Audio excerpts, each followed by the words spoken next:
Hi guys, आप लोगों का बहुत बहुत स्वागत है मेरे इस चैनल पर। आज हम लोग बात करने जा रहे हैं 11 फरवरी 2022 को रिलीज हुई फिल्म बधाई 2 के बारे में। इस फिल्म को डायरेक्ट किया है हर्षवर्धन कुलकर्णी, जो पहले भी हंटर, हंसी तो फंसी जैसी फिल्में बनाए हैं। इस फिल्म की IMDb रेटिंग 7.4 है, जो बहुत ही अच्छा रेटिंग है। स्टार कास्ट की बात करें तो हमें इसमें नॉर्थ ईस्ट की एक्ट्रेस चुम दरांग जो रिमझिम का एक्टिंग की हैं देखने को मिलेंगी। लीड रोल में हमें भूमि पेडनेकर जो सुमी का रोल और राजकुमार राय जो शार्दुल सिंह का रोल निभाए हैं देखने को मिलते हैं। साथ ही साथ हमें गुलशन देवा, शीबा चड्ढा, सीमा पाहवा जैसे गुड एक्टर और एक्ट्रेस भी देखने को मिलते हैं। मूवी एक फैमिली ड्रामा है। फिल्म में बताया गया है कि हीरो जिसका नाम शार्दुल सिंह है वह पुलिस में होती है और हीरोइन जिसका नाम सूबी है वह स्कूल में PT टीचर होती है। उनके फैमिली वाले उनको शादी करने के लिए बार बार कहते हैं, पर वे दोनों शादी करना नहीं चाहते हैं। एक दिन एक लड़का सुमी को हैरास करता है, जिसकी कंप्लेन लिखाने वह महिला पुलिस स्टेशन जाती है। वहाँ उसकी मुलाकात शार्दुल से होती है। वह अपनी कंप्लेन दर्ज करा देती है। शार्दुल उस लड़के को पकड़कर पनिश करता है। लड़के से उसे पता चलता है कि सुमी एक लेस्बियन है। वह सुमी को फॉलो करने लगता है और गार्डन में बुलाता है। वहाँ वह सुमी से शादी करने के लिए कहता है। वह बताता है कि वह एक गे है और अगर दोनों शादी कर लेते हैं तो उनके घर वाले उन्हें शादी करने के लिए परेशान नहीं करेंगे। दोनों मिलकर शादी कर लेते हैं। दोनों अपने अपने टर्म्स एंड कंडीशंस पर एक साथ एक घर में रहने लगते हैं।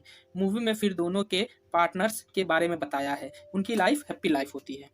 अब कहानी में एक मोड़ आता है जब शार्दुल के घर वाले के तरफ से सुमी से बच्चे की डिमांड होती है। फैमिली ड्रामा चलता है। उस टेंशन से बचने के लिए शार्दुल अपने जीजा से कहता है कि सुमी मां नहीं बन सकती। ये बात वह पूरे फैमिली को बता देते हैं। पूरी फैमिली सुमी को IVF सेंटर ले जाते हैं। वहां उसका चेकअप कराते हैं, पर रिपोर्ट नॉर्मल आता है। उसके बाद फैमिली वाले शार्दुल की मां को उनके साथ रह के उन पे नजर रखने के लिए कहते हैं और पता लगाने के लिए कहते हैं कि आखिर बच्चा क्यों नहीं हो रहा है।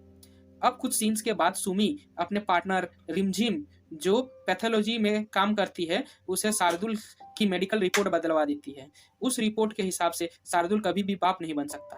पूरे फैमिली को ये बात पता चलता है। वह अपनी माँ को बताता है कि वे लोग बच्चा एडॉप्ट कर लेंगे। सुमी ये बात सुनकर बहुत ही खुश होती है और रिमझिम को बताती है। दोनों बच्चा एडॉप्ट करने के लिए एडॉप्शन सेंटर जाते हैं। अब शार्दुल की माँ घर वापस जाने के लिए रेलवे स्टेशन जाती है, पर ट्रेन मिस हो जाती है।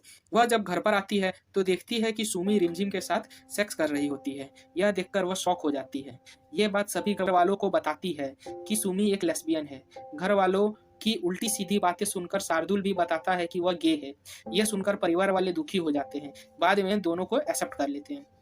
फिर मूवी में कलरफुल सीन्स आता है जहां बताया जाता है कि कैसे परिवार वाले अपने होमोसेक्सुअल बच्चों को एडॉप्ट कर लेते हैं। सोसाइटी को एक अच्छा मैसेज दिया जाता है। सभी होमोसेक्सुअल्स खुश होते हैं। वहां शार्दुल भी उनमें शामिल होकर खुश होता है।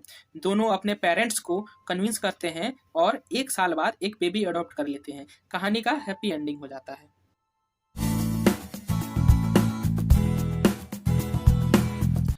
ये कहानी समलैंगिक लोगों के दुख को बताता है। उन्हें अपने हिसाब से पार्टनर चुनने का हक नहीं है। छुपकर जिंदगी जीना, अपने खुशियों को सैक्रिफाइस करना, समाज में उनके प्रति हीन भावना जैसे मुद्दों को उठाता है। यहाँ तक वह बच्चे तक एडॉप्ट नहीं कर सकते।